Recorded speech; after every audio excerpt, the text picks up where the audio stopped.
And I just wonder, apparently the CCP is influencing in Venezuela. There was just an election, and a lot of the people with facts say that Maduro didn't win this election. He lost it by 70% to the other opposition leader. And Peru has even recognized the opposition president-elect as the government of Venezuela. Talk to us about the influence of the CCP concerning donations and other things into Venezuela, please. Yeah, absolutely.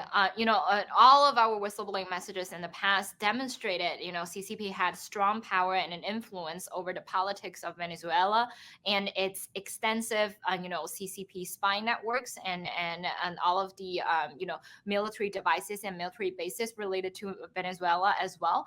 If you look at all of the numbers, the Chinese Chinese Communist Party actually donated over 100 million 100 billion actually, United States dollars to Venezuela in the past, and it was considered as the largest donation, that Venezuela as a country had ever received.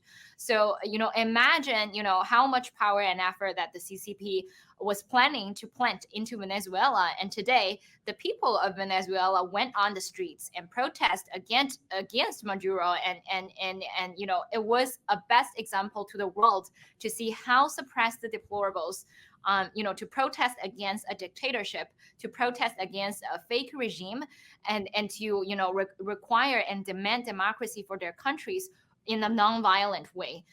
In fact, that in 2021, Mr. Guo whistleblowed in his videos. He said that he personally believed huge political changes will take place in Venezuela and in Cuba, all of these South American, communist countries, and you will see people walk onto streets, protest, and you will see support from all over the world, from United States, from all over the world, to recognize the protest, to recognize the movement.